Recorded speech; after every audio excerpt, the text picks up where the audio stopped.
The morning sun cast long shadows across the Morrison ranch as Jake Morrison rode through the gates with a cargo he'd never wanted to carry. Behind him, tied to his saddle with rough hemp rope, walked a young woman whose tear-stained face told a story of broken promises and shattered dreams. Her white cotton dress, once pristine, was now dusty and torn, and iron shackles around her wrist caught the early light like accusations against his soul. Jake Morrison wasn't a cruel man, but debt collection in 1880s Texas didn't leave much room for kindness. What he hadn't counted on was his 6-year-old daughter Ellie, waiting on the front porch, her blonde curls catching the morning breeze, and her innocent blue eyes taking in every detail of the scene unfolding before her. "Daddy!" Ellie called out, running toward his horse with the fearless enthusiasm that only children possessed. But as she got closer, her steps slowed, her smile fading as she noticed the woman walking behind her father's horse. "Daddy, why is she crying?" Jake felt something twist painfully in his chest. He'd hoped to handle this business matter quickly and quietly before Ellie woke up from her morning nap. The last thing he wanted was for his innocent daughter to witness the ugly realities of the world that had forced him into this situation. But there was no hiding from Ellie's penetrating questions or her pure heart that couldn't understand why anyone would make another person cry. She's just tired from the journey, sweetheart," Jake said, dismounting and trying to position himself between Ellie and the woman whose name he'd been told was Maria Santos. "Why don't you go inside and help Rosa with breakfast?" But Ellie, being 6 years old and possessed of the stubborn curiosity that ran in the Morrison family, wasn't about to be dismissed so easily. She stepped around her father and looked directly at Maria with the kind of unguarded compassion that adults spent their whole lives trying to recapture. "Hello," Ellie said simply, her small voice carrying across the morning air. "I'm Ellie. What's your name?" Maria Santos looked up for the first time since they'd arrived at the ranch, her dark brown eyes meeting those of the child who stood before her like a small angel. For a moment, something flickered in Maria's expression. Surprise, hope, a desperate kind of hunger for the basic human dignity that a simple question represented. "Maria," she whispered, her voice hoarse from crying and dehydration. "My name is Maria." Jake watched this exchange with growing discomfort, knowing that every second his daughter spent talking to Maria made what he had to do next that much harder. He'd accepted the debt payment arrangement out of desperation. His ranch was 3 months behind on mortgage payments, and the bank was threatening foreclosure. When Carlos Hernandez had offered him Maria as collateral for a gambling debt, Jake had told himself it was just temporary, just until he could figure out a better solution. But looking at his daughter's face as she studied the shackles on Maria's wrists, Jake realized that some solutions came with a price that no amount of money could justify. "Daddy," Ellie said, her voice small and confused, "why does Maria have those metal things on her hands? Are they jewelry?" The innocence of the question hit Jake like a physical blow. How do you explain to a 6-year-old that sometimes adults did terrible things to each other? How do you tell your daughter that the man she looked up to as her hero had just become part of a system that treated human beings like property? "They're not jewelry, baby," Jake said quietly, kneeling down to Ellie's eye level. There's something that shouldn't be there." Ellie nodded seriously, as if filing this information away for future consideration. Then, with the kind of matter-of-fact determination that only children could muster, she turned back to Maria. "Don't worry," Ellie said, reaching out to gently touch Maria's shackled hand.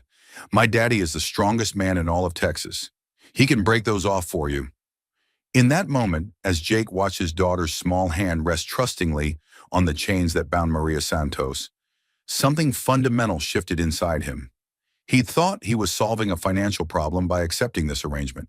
Instead, he'd created a moral crisis that his 6-year-old daughter had just forced him to confront. Maria was looking at Ellie with tears streaming down her face. But for the first time since Jake had collected her from Carlos Hernandez, they weren't tears of despair. They were tears of something Jake hadn't expected to see: hope. Because sometimes it takes the pure heart of a child to show adults what they become and what they could choose to be instead. The rest of that morning passed like a fever dream for Jake Morrison.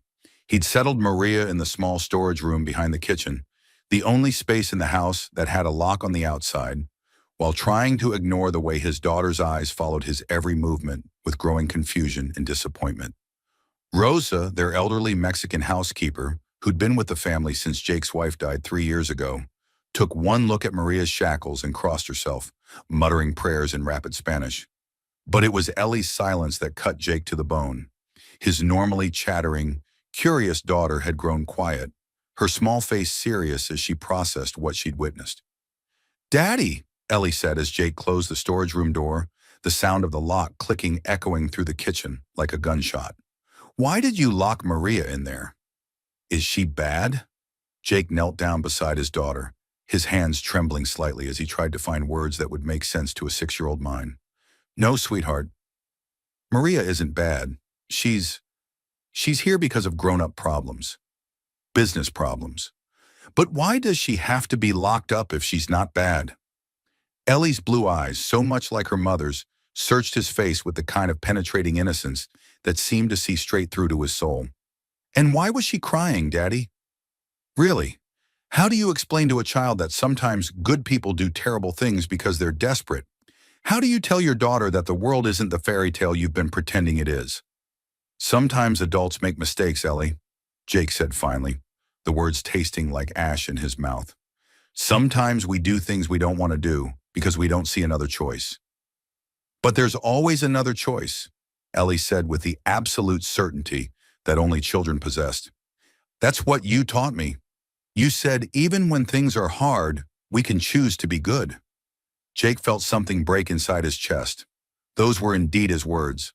Lessons he'd taught his daughter about integrity and kindness, about standing up for what was right even when it was difficult.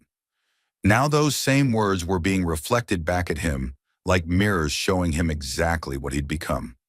"You're right, baby girl," he whispered, pulling Ellie into a hug that felt like both confession and absolution. "You're absolutely right."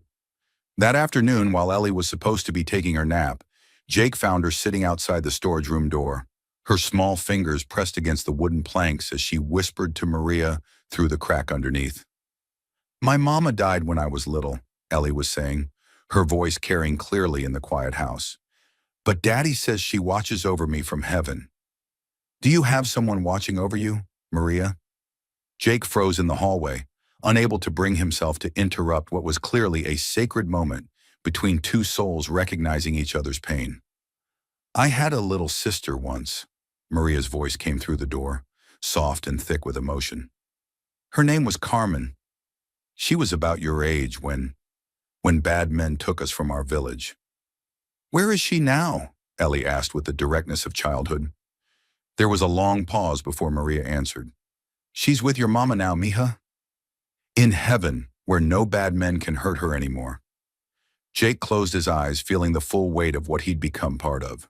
This wasn't just about debt collection or financial arrangements. This was about human trafficking, about families torn apart by greed and violence. And somehow he'd allowed himself to become a link in that chain of suffering. "Maria," Ellie's voice continued, "when my daddy gets home from work, I'm going to ask him to take those metal things off your hands. They look like they hurt." "Mija," Maria said gently, "sometimes grown-ups can't do what children think they should do. Sometimes they have rules they have to follow, even when the rules are wrong." "But my daddy makes the rules here," Ellie said with absolute confidence. "This is our ranch. He can do anything he wants."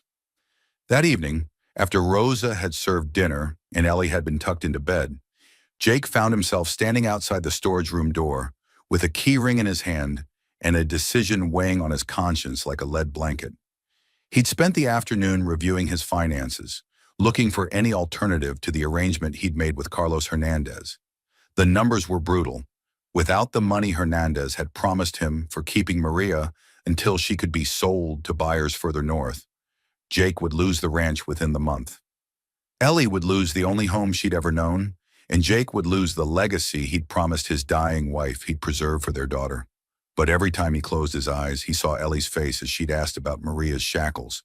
He heard his daughter's voice saying, "There's always another choice." Jake unlocked the door. Maria was sitting in the corner of the small room, her knees drawn up to her chest, her dark hair falling like a curtain around her face. She looked up when he entered, and Jake saw something in her eyes he hadn't expected. Not fear exactly, but a kind of resigned wariness that spoke of someone who'd learned not to hope for mercy from men like him. "I brought you some food," Jake said awkwardly, setting down a plate of roses, beans, and cornbread. "And water." Maria nodded but didn't move to take the food. "Your daughter," she said quietly. "She has a beautiful heart." "She does," Jake agreed, settling down across from her in the small space. "Too beautiful for this world sometimes." "No," Maria said, her voice growing stronger. "The world needs hearts like hers. Hearts that ask why people are crying, and hearts that believe their fathers can break chains." Jake stared at her, seeing her clearly for the first time since he'd collected her from Hernandez. She wasn't just a debt payment or a financial arrangement. She was a young woman, probably no more than 25, with intelligent eyes and a dignity that even shackles couldn't diminish. She'd lost a sister to violence, had been torn from her family, and was now trapped in a nightmare of other people's making. And Jake Morrison was part of that nightmare. "Tell me about Carmen," he said suddenly. Maria's eyes widened with surprise. "What? Your sister? Tell me about her." For a moment, Maria just stared at him as if trying to determine whether this was some kind of trick. Then slowly, her expression softened. "She loved flowers," Maria said, a small smile playing at the corners of her mouth. "Our village was in the mountains of Mexico, and every spring she would pick wildflowers and weave them into crowns. She said she was a princess of the flowers, and I was her queen." "How did you end up here?" Jake asked, though he wasn't sure he wanted to hear the answer. Maria's smile faded. "Raiders came to our village 2 years ago. They said they were collecting debts, but really they were just taking people to sell. Carmen and I tried to hide, but—" She shrugged, the gesture somehow conveying more pain than words ever could. "They separated us at the first town. I never saw her again. And Hernandez, he bought me from the Raiders, said I would work in his cantina, serve drinks and clean. But that wasn't all he wanted." Maria's voice grew quiet. "When I refused his other demands, he said he would sell me to men who wouldn't ask for my permission." Jake felt sick. He'd known Carlos Hernandez was involved in unsavory business, but he'd told himself that was none of his concern. He'd needed the money, and he'd chosen not to ask too many questions about where it came from. "I'm sorry," Jake said, and meant it. "I'm sorry for what happened to you, and I'm sorry for my part in it." Maria looked at him with something like surprise. "You are? My daughter asked me today why you were locked up if you weren't bad," Jake said. "I didn't have a good answer for her." "Because there isn't one." They sat in silence for a long moment, the weight of truth settling between them like something tangible. "What will happen to me?" Maria asked finally. Jake looked at her, really looked at her, and saw not a debt payment or a business arrangement, but a human being who deserved the same basic dignity and freedom that he took for granted every day. "I don't know," he said honestly, "but I know what should happen. You should be free. But—" Jake pulled the key to her shackles from his pocket, turning it over in his hands as he wrestled with a decision that would either save his daughter's future or damn his own soul. "But nothing," he said finally, reaching for the iron cuffs around Maria's wrists. "My daughter is right. There's always another choice." As the shackles fell away from Maria's wrists, leaving red welts that would heal but memories that never would, Jake Morrison made the first truly moral decision he'd made in months. He just hoped it wouldn't be the last decision he ever got to make as a free man. The trouble began 3 days after Jake had removed Maria's shackles, and it came in the form of Carlos Hernandez riding up to the Morrison ranch with 2 armed men and a face like a thundercloud. Jake had been expecting this confrontation, but that didn't make the cold fear settling in his stomach any easier to bear. Ellie was in the kitchen with Maria, the 2 of them making tortillas under Rosa's watchful eye. A scene so domestic and peaceful that Jake almost couldn't believe the violence that was about to shatter it. "Morrison!" Hernandez's voice carried across the yard like a whip crack. "We need to talk. Now." Jake stepped out onto the porch, his rifle within easy reach but not openly displayed. He'd learned long ago that showing fear to men like Hernandez was like showing blood to sharks. "Carlos," Jake said evenly, "what brings you out to my ranch?" Hernandez dismounted, his silver spurs jangling, as he approached the porch with the swagger of a man accustomed to getting his way through intimidation. His two companions remained mounted, their hands resting casually near their weapons. "You know damn well why I'm here," Hernandez snarled. "My property has been seen walking around your ranch without proper restraints. The woman was supposed to be kept secure until the buyers arrive from El Paso next week." "Maria Santos is not your property," Jake said quietly. "She's a human being." Hernandez laughed, but there was no humor in the sound. "Human being? Morrison, you're even more naive than I thought. That woman is merchandise, paid for, owned, and scheduled for delivery, and you've been interfering with a legitimate business transaction." From inside the house came the sound of Ellie's laughter, bright and innocent, followed by Maria's softer response. The contrast between that joy and the evil being discussed on the porch hit Jake like a physical blow. "There's nothing legitimate about slavery, Hernandez." "Slavery?" Carlos's eyes narrowed dangerously. "That's a mighty serious accusation, Morrison, especially coming from a man who agreed to the arrangement when he needed money to save his precious ranch." The truth of that statement hit Jake harder than any fist could have. He had agreed to it. He had been complicit in this horror, and now that he was trying to extract himself from the situation, Hernandez was making it clear that escape wouldn't be easy. "I made a mistake," Jake said. "I'm correcting it." "The only thing you're going to correct is your attitude." Hernandez stepped closer to the porch, his voice dropping to a dangerous whisper. "You have until sunrise tomorrow to have that woman properly restrained and ready for transport. If you don't, there will be consequences that extend far beyond your financial difficulties." One of Hernandez's men shifted in his saddle, his coat falling open just enough to reveal the badge of a deputy sheriff pinned to his vest. Jake's blood ran cold as he realized the implications. Hernandez had law enforcement in his pocket, which meant that if this escalated to violence, Jake would be painted as the criminal. "You threatening me, Carlos?" "I'm explaining reality to you." Hernandez's smile was like a blade. "You see, if something were to happen to you, an unfortunate accident perhaps, your ranch would go up for auction to pay your debts. And I happen to know several interested buyers who would be willing to pay top dollar for this land.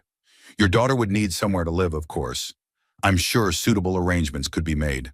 The implied threat to Ellie sent white-hot rage flooding through Jake's veins, but he forced himself to remain calm. Losing his temper now would only give Hernandez an excuse to escalate the situation. "You're talking about kidnapping a child." "I'm talking about providing for an orphan," Hernandez replied smoothly. "Though I suppose that's only a concern if her father makes poor decisions about his business obligations." Before Jake could respond, the screen door opened behind him and Ellie stepped out onto the porch, her small face bright with flour dust and happiness. "Daddy! Maria taught me how to make the tortillas round instead of—" She stopped mid-sentence as she noticed the strange men, her instincts immediately picking up on the tension in the air. "Who are they, Daddy?" Hernandez's attention fixed on Ellie with the intensity of a predator spotting prey, and Jake felt every protective instinct in his body screaming at him to put himself between his daughter and this monster. "Well, well," Hernandez said, his voice taking on a false sweetness that made Jake's skin crawl. "This must be the famous Ellie I've heard so much about. What a pretty little girl." Ellie moved closer to her father, her small hand slipping into his as she studied the strangers, with the careful wariness that children developed when they sensed adult danger. "Ellie, go back inside with Rosa," Jake said quietly, never taking his eyes off Hernandez. But before Ellie could move, Maria appeared in the doorway behind her, and Jake watched Hernandez's expression transform from false pleasantness to something darker and hungrier. "There she is," Hernandez said, his voice dropping back to its normal predatory tone. "Looking much healthier than when she left my care. I trust you've been treating my property well, Morrison." Maria's face went pale, but she didn't retreat.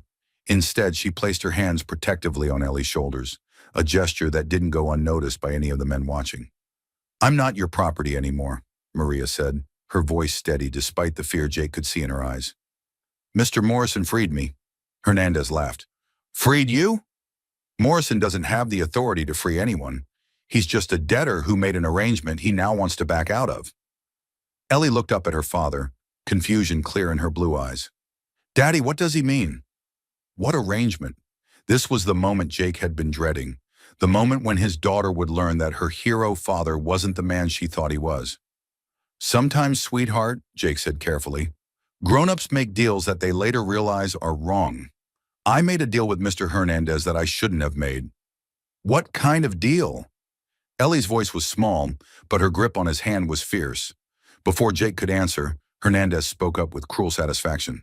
Your father agreed to keep Maria locked up until I could sell her to some men who wanted to buy her, like a horse or a cow. The horror that crossed Ellie's face was like a knife to Jake's heart.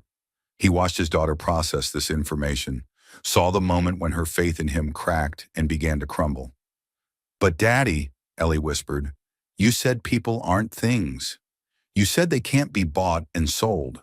You're right, baby girl. People can't be bought and sold. That's why I'm not going through with the deal. Hernandez's patience finally snapped. Enough of this nonsense. Maria, get in the wagon, now.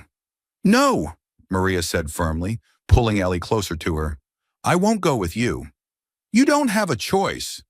Yes, she does, Ellie said suddenly, her small voice carrying clearly across the yard. This is America. People get to choose where they live and who they live with. We learned that in school. Hernandez stared down at the 6-year-old who had just defied him with the moral clarity that adults spent lifetimes trying to achieve. For a moment, he seemed genuinely taken aback by the child's courage. Then his expression hardened into something truly ugly. Little girl, he said, his voice dripping with menace, you don't understand the situation here. Your father owes me money, and Maria is how he's going to pay it. If he doesn't honor our agreement, very bad things are going to happen to everyone on this ranch. Ellie Morrison was only 6 years old, but she possessed the kind of moral courage that some adults never found.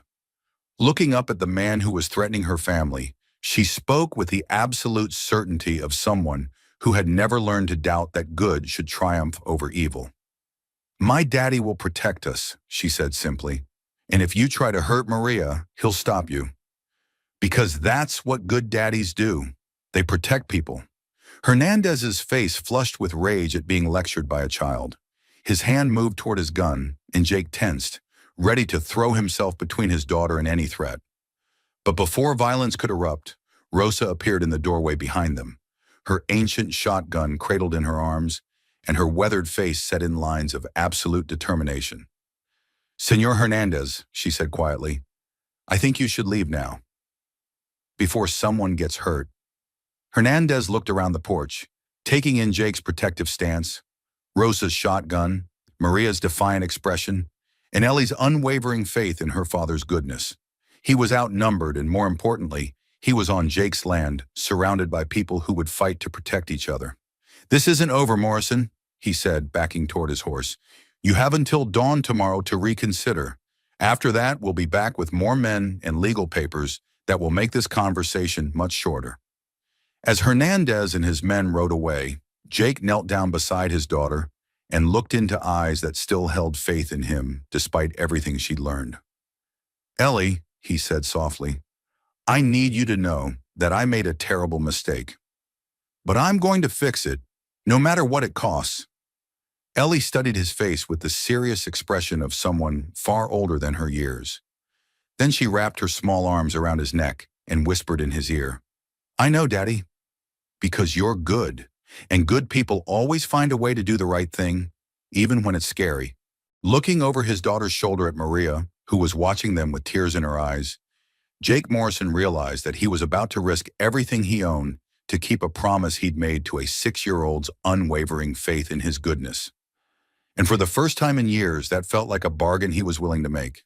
That night, as darkness settled over the Morrison ranch like a heavy blanket, Jake found himself sitting at his kitchen table with a cup of coffee growing cold in his hands, and a decision weighing on his conscience that would determine the fate of everyone he loved. Maria sat across from him, her fingers wrapped around her own untouched cup, while Rosa bustled around the kitchen with the nervous energy of someone preparing for war. Ellie had finally been coaxed to bed, but not before extracting a promise from her father that Maria would still be there when she woke up. A promise I might not be able to keep, Jake thought grimly. You should let me go, Maria said quietly, breaking the heavy silence that had settled over the kitchen. If I leave now, tonight, Hernandez will follow me and leave you and Ellie alone. Jake looked up from his coffee, seeing the resignation in Maria's dark eyes, the same look he'd seen in cornered animals who'd given up fighting for their freedom. "And where would you go?" he asked. "How far do you think you'd get on foot in country you don't know, with no money and no weapons?" "Far enough, maybe. Long enough for you to keep your ranch and your daughters safe." Rosa snorted from where she was loading her shotgun shells. "Mija, you think that cabron Hernandez will just forget about this? You think he'll let Senor Jake go unpunished for defying him?" "Rosa's right," Jake said. "Hernandez doesn't strike me as the forgiving type. If you run, he'll hunt you down, and then he'll come back here for revenge. This isn't just about you anymore. It's about him maintaining his reputation as a man who doesn't tolerate defiance." Maria's shoulders sagged with the weight of understanding. "Then what do we do?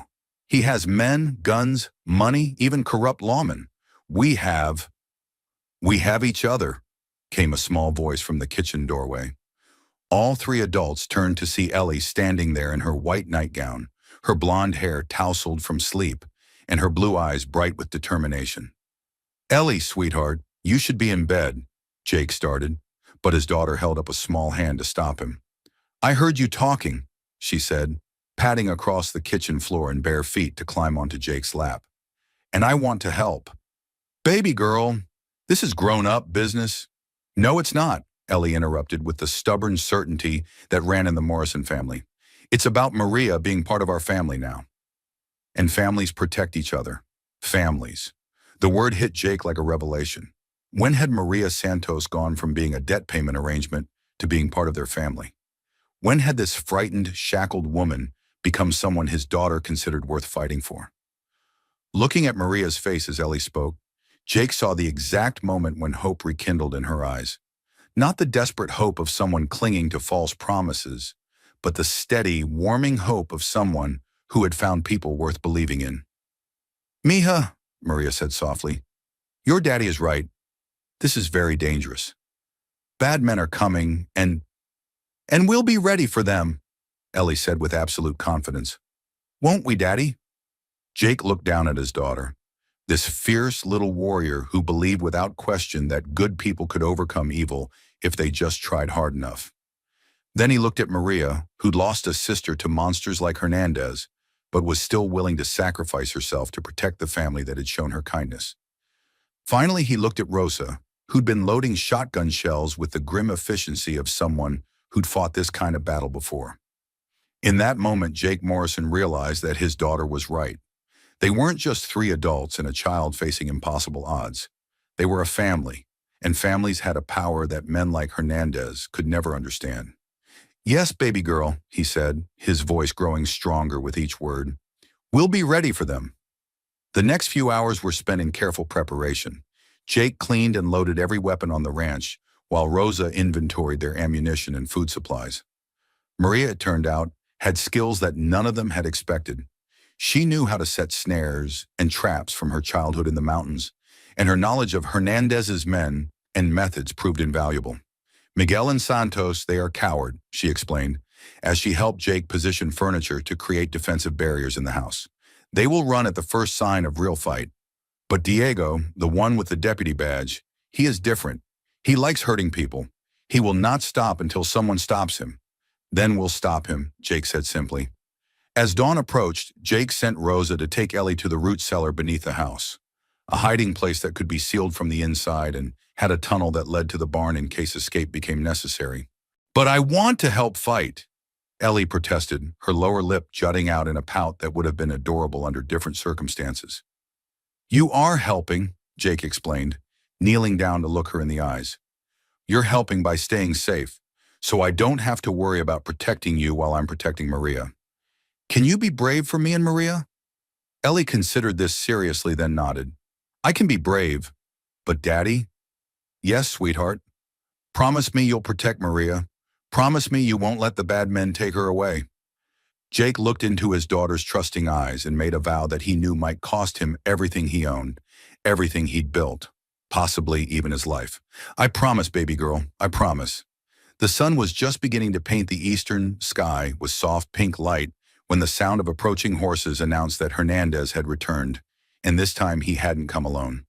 Jake counted at least 8 riders, all armed, all looking like men who made their living through violence and intimidation. "Morrison!" Hernandez's voice carried clearly across the morning air. "Time's up! Send the woman out, and maybe we can still settle this like civilized men." Jake stepped out onto the porch, his rifle cradled in his arms, his face set in lines of grim determination. Behind him, he could feel Maria's presence at the window, could sense her fear, but also her resolve. "The only thing we need to settle is your departure from my land, Hernandez." "Your land?" Hernandez laughed, a sound like breaking glass. "You mean the land that's 3 months behind on mortgage payments? The land that the bank is about to foreclose on? That land?" Jake felt ice form in his stomach. Hernandez had done his research, knew exactly how desperate Jake's financial situation was. "I know all about your troubles, Morrison. I know the bank's already started legal proceedings. I know you've got maybe 2 weeks before you lose everything." Hernandez's voice took on the smooth, reasonable tone of a snake oil salesman. "But I'm a generous man. Honor our original agreement, and I'll pay off your mortgage myself. You can keep your ranch, keep your daughter safe, and all it costs you is one Mexican girl who was never really yours to begin with." The offer hung in the air like poison, tempting and terrible at the same time. Jake could save everything he'd worked for, secure Ellie's future, eliminate all his financial problems with one simple choice. All he had to do was betray the woman who'd become part of their family. From inside the house, he heard Ellie's voice calling out from the root cellar, muffled by distance and floorboards, but clear enough for him to understand. "Remember your promise, Daddy?" And just like that, the temptation crumbled to dust. "No deal, Hernandez," Jake called back. "Maria Santos is under my protection, and she's staying under my protection." "Then you've chosen to die for her." "No," Jake said, his voice carrying across the yard with absolute certainty.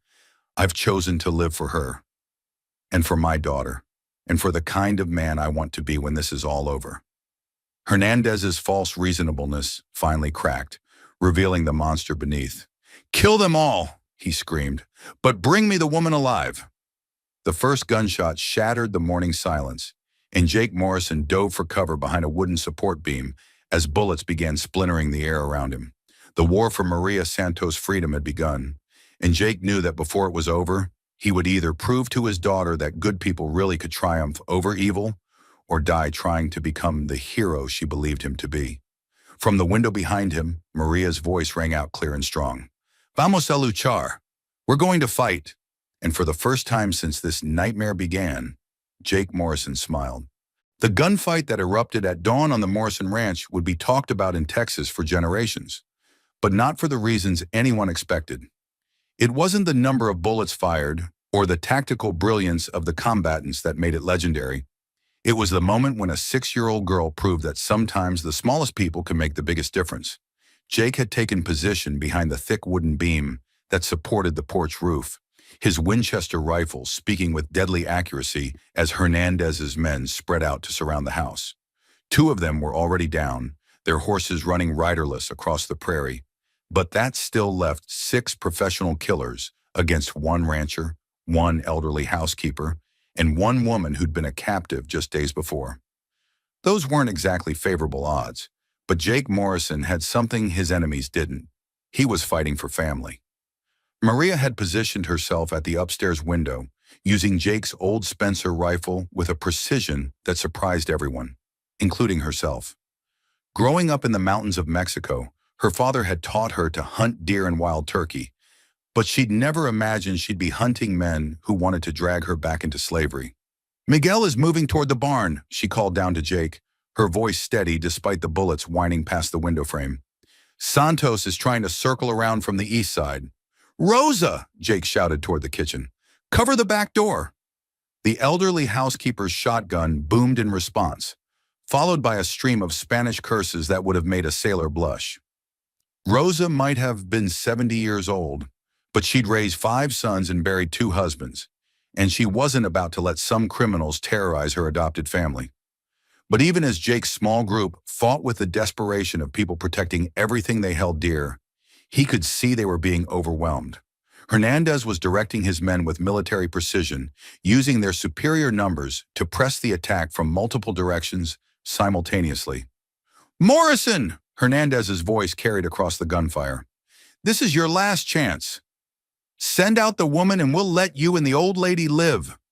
Jake's answer was a bullet that passed close enough to Hernandez's ear to part his hair. The criminal leader dove for cover behind his horse, cursing in 3 languages. From the root cellar beneath the house, Ellie Morrison was listening to the battle raging above her head and doing something that none of the adults had expected. She was thinking like a 6-year-old, which meant she was thinking creatively. The tunnel that connected the root cellar to the barn had been dug by Jake's grandfather during Indian raids 40 years ago, and it had saved the Morrison family before. Ellie knew every inch of that tunnel, had played in it countless times despite her father's warnings to stay out. Now, as she listened to the gunfire and her family fighting for their lives, Ellie Morrison decided that maybe it was time to stop being a good girl and start being a hero. She slipped out of the root cellar through the tunnel, emerging in the barn just as Miguel was taking position behind a hay bale, preparing to fire on her father from behind. Ellie had never hurt anyone in her life, but she'd spent enough time around horses to know that even the gentlest animals could be dangerous when startled. Thunder, Jake's prize stallion, was a 17-hand black horse with a temperament that matched his name.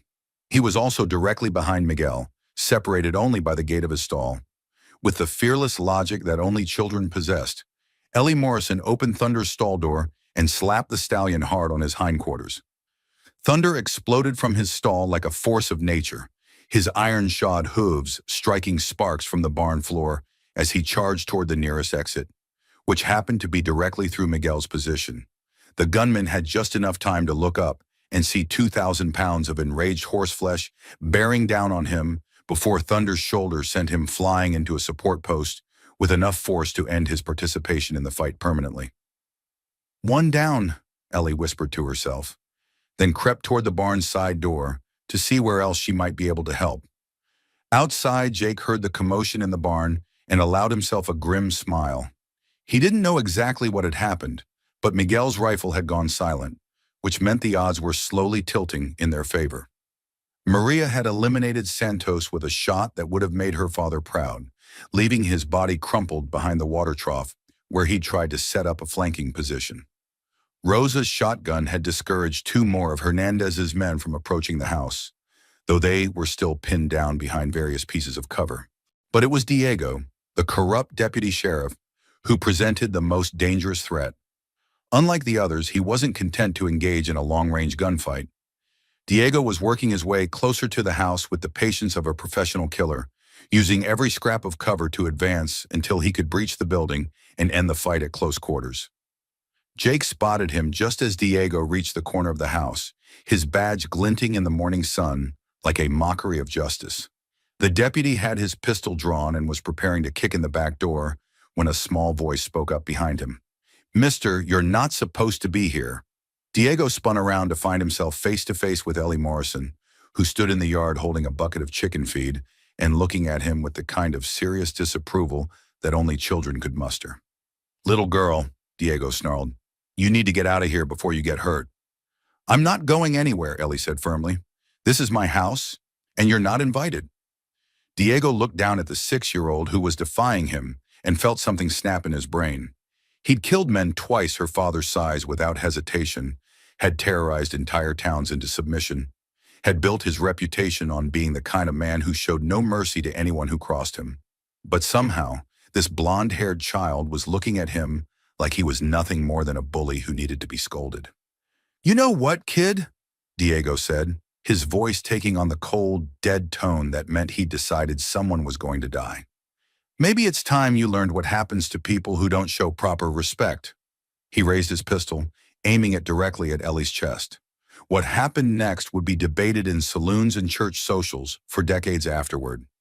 Some said it was divine intervention. Others claimed it was just luck. But Jake Morrison, watching from the porch as a corrupt lawman prepared to murder his daughter, knew exactly what it was. It was Maria Santos proving that love could make anyone into a warrior. Maria had seen Diego threatening Ellie from her upstairs window, but she was too far away for an accurate shot with the Spencer rifle. So she did something that no one, least of all Diego, expected. She came through the upstairs window in a controlled fall that brought her down on Diego's back like an avenging angel. The deputy's shot went wild as Maria's weight drove him to his knees, his pistol flying from his hand as he tried to shake off the woman who was clinging to him with desperate strength. He outweighed her by 60 pounds and had 20 years of experience in violence. But Maria Santos had something he didn't understand. She was fighting for a little girl who'd shown her kindness in a world full of cruelty. "Get away from her!" Maria screamed, her fingers clawing at Diego's eyes as he tried to buck her off his back. "Don't you touch that child!" Diego managed to throw Maria off, sending her rolling across the dusty ground. But by then, Jake was already moving. He vaulted over the porch railing and covered the distance to Diego in 3 long strides, his rifle butt connecting with the deputy's skull with a sound like an axe hitting wood. Diego dropped like a fallen tree, his badge finally reflecting the justice he'd spent years perverting. "Ellie!" Jake scooped his daughter up in his arms, his hands shaking as he checked her for injuries. "Baby girl, are you hurt? What were you doing out here?" "I was helping Thunder help us," Ellie said matter-of-factly, as if releasing enraged stallions was a perfectly normal part of her daily routine. "And I wanted to tell the bad man he wasn't invited to our house." Jake looked over at Maria, who was pulling herself to her feet with Rosa's help, her dress torn and her face scratched, but her eyes blazing with the fierce protectiveness of someone who'd found a family worth dying for. In that moment, Jake Morrison realized that his daughter had been right all along. There really was always another choice, and sometimes that choice was to fight for love instead of surrender to evil. The remaining members of Hernandez's gang, seeing their leader's best men dead or unconscious, began to lose their enthusiasm for the fight. It was one thing to terrorize isolated ranchers with superior numbers, but it was quite another to face people who fought like they had nothing left to lose and everything worth saving. "This ain't worth dying for," one of them called out to Hernandez. "Let's get out of here before the real law shows up." But Carlos Hernandez wasn't ready to admit defeat. He'd built his reputation on never backing down, never letting anyone defy him without paying a terrible price. The idea that a broken-down rancher, an old woman, and a Mexican girl could humiliate him in front of his own men was intolerable. "Nobody leaves until that woman is in chains," he screamed, his voice cracking with rage. "I don't care if we have to burn down the whole ranch." As if in response to his threat, the sound of approaching horses could be heard from the direction of town. But these weren't more of Hernandez's reinforcements. Sheriff Tom Bradley was leading a posse of 12 men, all of them respectable citizens of the county who'd grown tired of Hernandez's illegal activities. Behind them rode Judge Harrison Walsh, whose presence meant that whatever happened next would have the full weight of legal authority behind it. "Carlos Hernandez," Sheriff Bradley's voice carried easily across the ranch yard, "you're under arrest for human trafficking, attempted murder, and conspiracy to commit kidnapping. Surrender now and maybe you'll live to see trial." Hernandez looked around wildly, seeing his remaining men already throwing down their weapons and raising their hands in surrender. His empire of fear and cruelty was crumbling around him, brought down by a rancher who'd chosen love over money and a little girl who'd refused to let evil win. "This isn't over, Morrison!" Hernandez screamed as the sheriff's men surrounded him. "I'll find a way to make you pay for this." But Jake Morrison, standing on his porch with his daughter in his arms and Maria at his side, no longer feared men like Carlos Hernandez. He learned something important about himself in the past few days. When you're fighting for family, when you're protecting people you love, you discover reserves of courage you never knew you had. "Yes, it is over," Jake called back as the sheriff snapped handcuffs on Hernandez's wrists. "It's over, and love won." As the last of the criminals were led away in chains, Ellie Morrison looked up at her father with eyes shining with pride and happiness. "Daddy," she said, "you kept your promise. You protected Maria." "We all protected each other, baby girl," Jake replied, pulling Maria into their embrace as Rosa joined them on the porch, her shotgun finally silent. "That's what families do." 3 weeks after the gunfight that would become legend, Jake Morrison stood in the same kitchen where he'd once locked Maria in a storage room, watching her teach Ellie how to braid wildflowers into crowns, while sunlight streamed through windows that no longer needed bars or locks. The transformation was remarkable, not just in Maria, who'd gone from terrified captive to confident member of their family, but in the ranch itself. Word of their stand against Hernandez had spread throughout Texas, and the Morrison Ranch had become something of a pilgrimage site for people who believed that good could triumph over evil when backed by courage and love. But it was the smaller, quieter changes that meant the most to Jake. Maria no longer flinched when men approached her. She laughed freely at Ellie's jokes and had begun teaching Rosa traditional Mexican recipes that filled the house with the warm sense of home and belonging. Most importantly, she'd started talking about the future, instead of just surviving the present. "Like this, mija," Maria said, showing Ellie how to weave a daisy stem through the crown of wildflowers. "My sister Carmen taught me this when we were little. She said every flower crown needed one white flower for hope." "What do the other colors mean?" Ellie asked, her small fingers working carefully with the delicate stems. "Red for love, yellow for friendship, purple for courage." Maria's voice carried the warmth of someone sharing precious memories instead of painful ones. "And green for new beginnings." Jake watched from the doorway as his daughter absorbed this lesson in both flower weaving and life philosophy, marveling at how seamlessly Maria had stepped into the role of teacher, protector, and beloved family member. The sound of approaching horses interrupted his thoughts, but instead of reaching for his rifle as he might have 3 weeks ago, Jake simply glanced out the window to see who was coming to visit. Sheriff Bradley was riding up the path, but this time he wasn't leading a posse or chasing criminals. Behind him rode Judge Walsh and, surprisingly, Father Miguel from the Catholic Church in town, a combination that suggested official business of a different sort entirely. "Jake," Sheriff Bradley called out as he dismounted. "Hope we're not interrupting anything important." "Just family time," Jake replied, stepping out onto the porch. "What brings you boys out to my ranch?" Judge Walsh, a dignified man in his 60s who'd presided over more trials than he cared to count, removed his hat and looked around the ranch with obvious approval.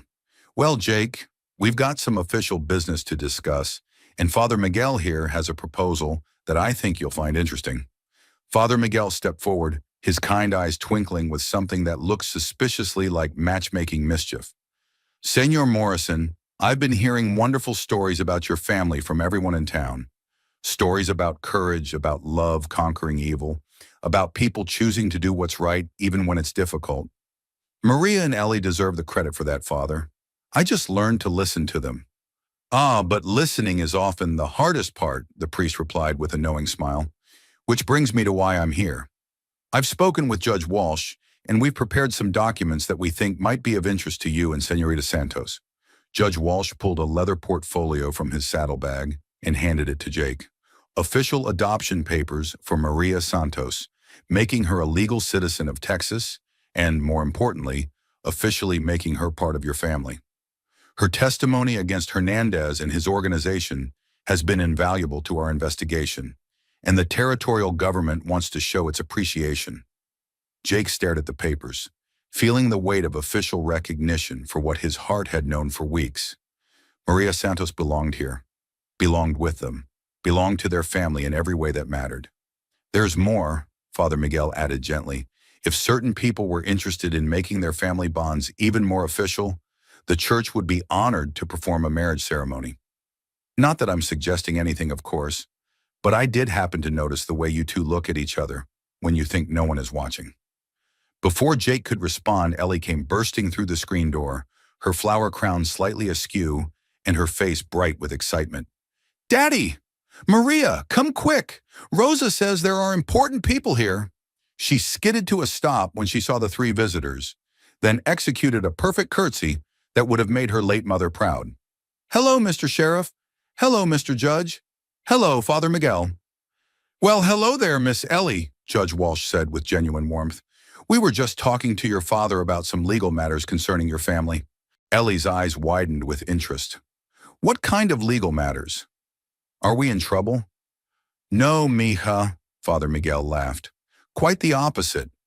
We're here to make sure your family is properly official in the eyes of both the law and the church. You mean Maria can stay forever? Really, truly forever? If that's what everyone wants, Judge Walsh confirmed. Ellie's squeal of delight could probably be heard 3 counties away. She launched herself at Jake's legs, hugging him with enough force to nearly knock him over. Daddy, this is the best day ever. Can we have a party? Can Maria wear a pretty dress? Can I be the flower girl? Slow down there, baby girl, Jake laughed, but his heart was soaring. We need to ask Maria what she wants first. As if summoned by her name, Maria appeared in the doorway, her hair adorned with the wildflower crown she and Ellie had been making. She looked beautiful, confident, and completely at home, exactly the opposite of the terrified, shackled woman Jake had brought to this ranch weeks ago. What's all the excitement about? She asked, then noticed the official visitors and the papers in Jake's hands. Her expression grew cautious, and Jake realized she was afraid the government was here to take her away after all. Maria, Jake said gently, Judge Walsh has brought adoption papers.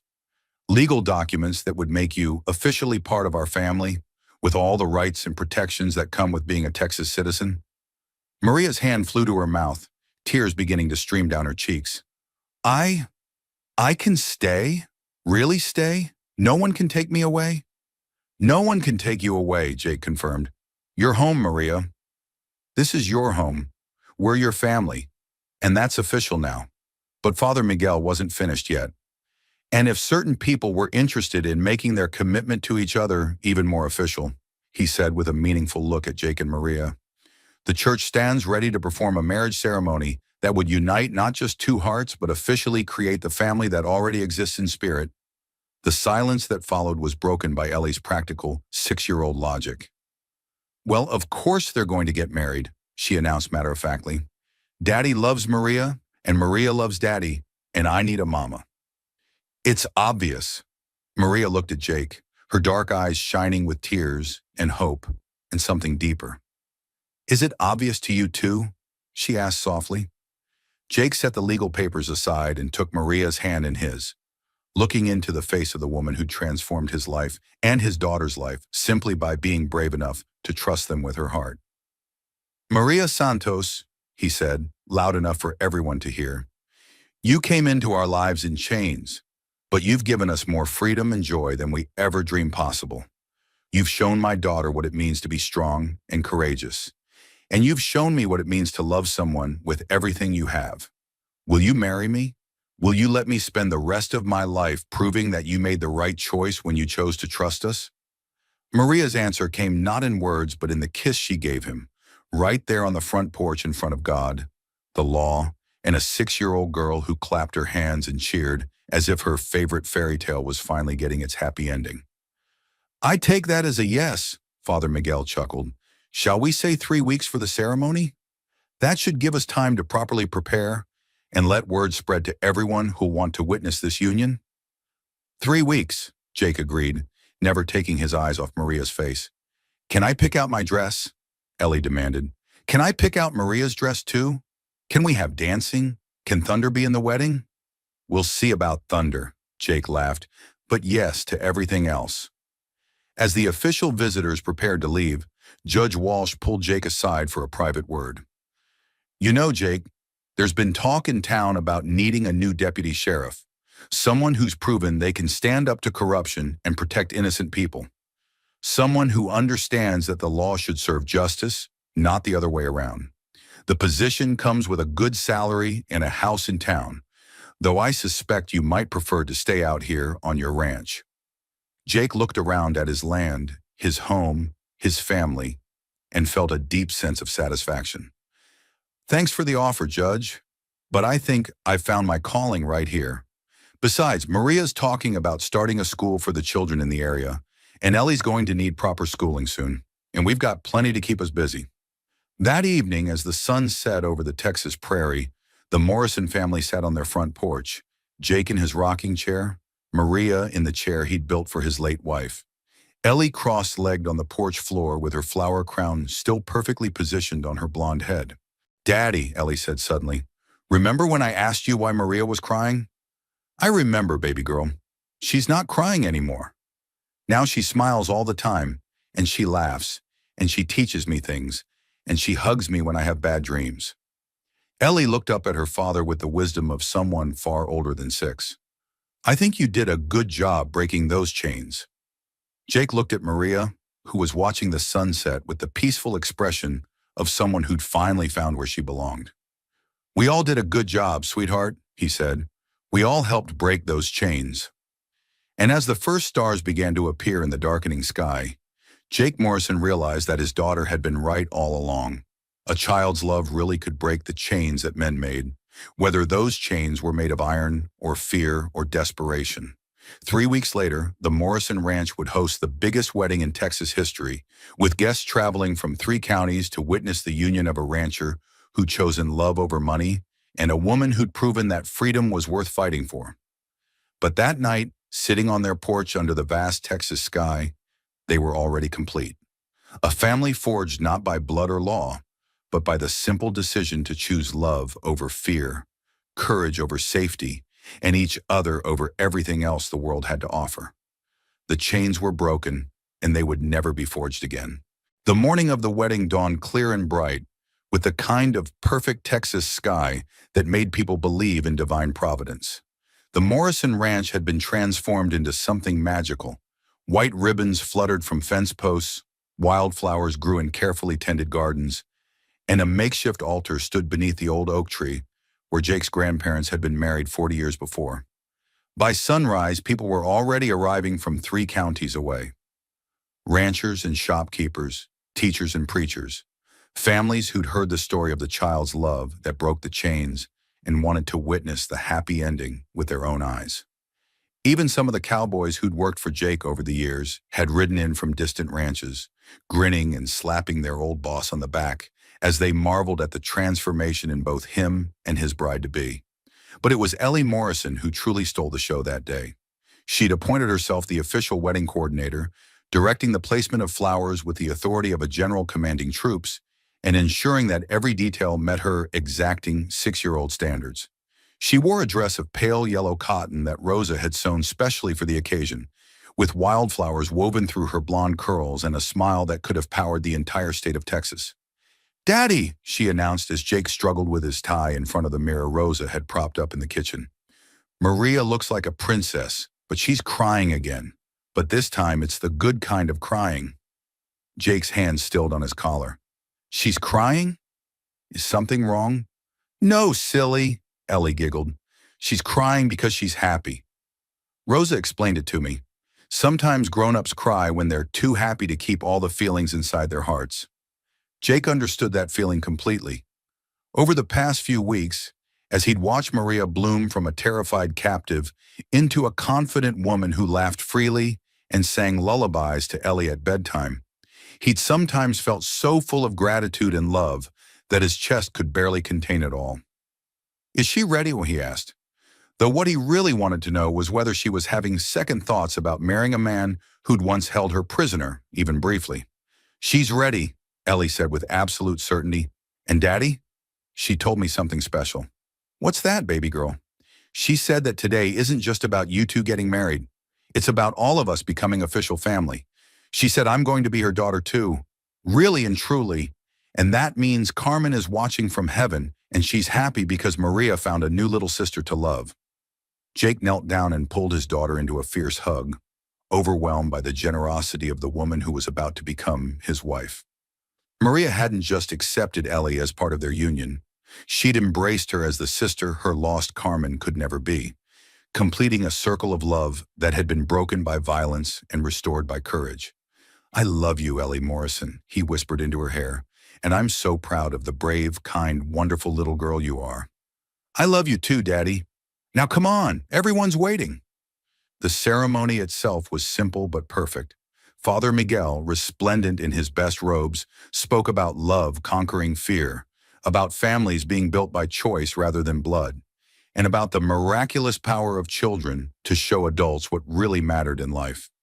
When Maria appeared at the back of the gathered crowd, walking slowly toward the altar with Rosa on one arm and Sheriff Bradley on the other, Jake felt his breath catch in his throat. She wore a dress of white cotton and lace that the women of the town had sewn together, each contributing a piece of fabric or trim so that the entire community was literally woven into her wedding gown.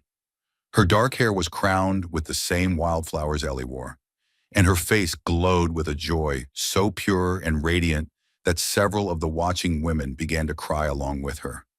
But it was her eyes that made Jake's heart stop.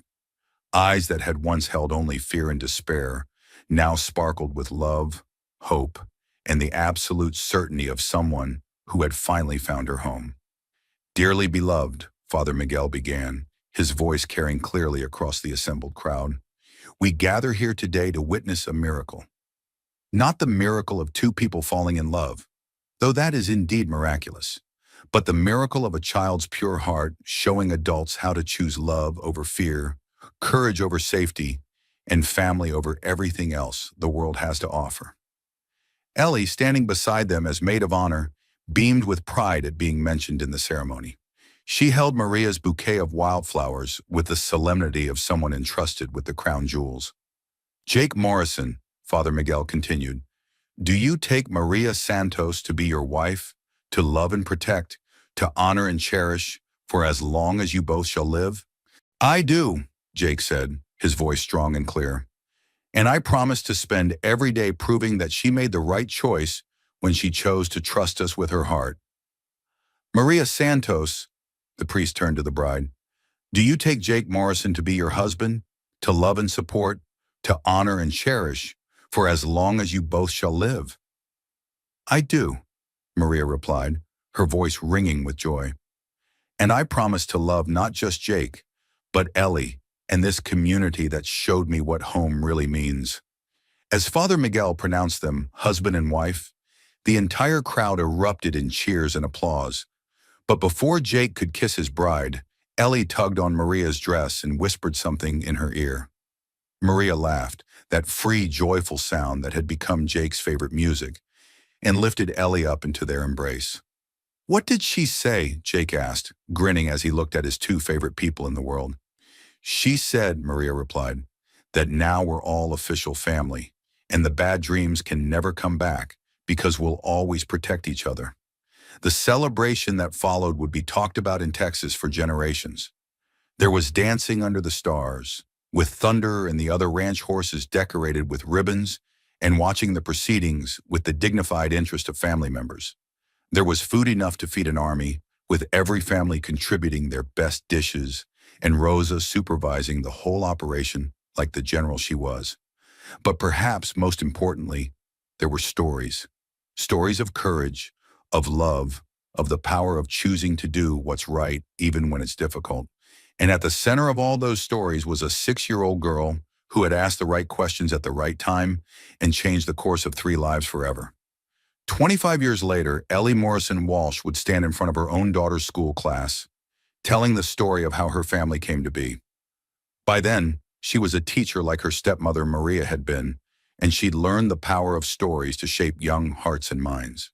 "Children," she would say, "this is a true story about how my daddy learned that there's always another choice, even when it seems like there isn't. It's about how my mama Maria showed us that broken chains can never be forged again. But most of all, it's about how sometimes the smallest people can make the biggest difference just by asking the right questions and refusing to accept that cruelty has to win." A little boy in the front row, because there's always a little boy in the front row, would raise his hand and ask, "Miss Ellie, what was the most important question you ever asked?" And Ellie would smile, remembering a morning long ago when she saw her father bringing home a woman in chains and felt her heart break at the sight of another person's tears. "The most important question I ever asked," she would say, "was, 'Daddy, why is she crying?' Because that question led to all the other questions, and all those questions led to the most wonderful family anyone could ask for." Back on that perfect wedding day in 1882, as Jake and Maria and Ellie sat on their front porch long after the last guest had gone home, watching the stars wheel overhead and listening to the peaceful sounds of their ranch settling into sleep, none of them knew about the decades of happiness that lay ahead. They didn't know about the school Maria would build, or the dozens of children she would teach, or the way their story would inspire other people to choose love, over fear. They didn't know about the grandchildren who would play in the same yard where thunder had once charged through, or the great-grandchildren who would tend the wildflower garden that Maria planted in Carmen's memory. What they knew was simpler and more profound. They knew they belonged to each other, completely and forever. "Daddy," Ellie said sleepily, curled up in Jake's lap while Maria leaned against his shoulder. "Are you happy?" "Happier than I ever thought possible, baby girl." "Good," Ellie yawned, "because tomorrow we start our real life as a family." Jake looked down at his daughter, then at his wife, then up at the vast Texas sky full of stars and possibilities.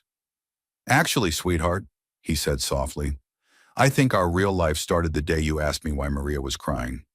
Everything else has just been us learning how to live up to the love you showed us that day." And under the endless Texas sky, surrounded by the people they loved most in the world, the Morrison family began the next chapter of their story. A story that would prove, again and again, that a child's love really could break any chains that men dared to forge. The end was really just the beginning. And so ends the remarkable true story of Jake Morrison, Maria Santos, and little Ellie Morrison. A tale that proves the most powerful force in the world isn't money, violence, or fear, but the pure heart of a child who refuses to accept that cruelty must win. History would remember the Morrison family not for the wealth they accumulated or the land they owned, but for the moment they chose love over profit and proved that families aren't just born. They're forged by courage, commitment, and the decision to protect each other no matter the cost. Jake Morrison became one of the most respected ranchers in Texas, but his greatest accomplishment wasn't his successful cattle operation or his financial recovery. It was raising a daughter who grew up believing that the right question at the right time could change the world, and proving to his wife every single day that her trust in him had been worth the risk.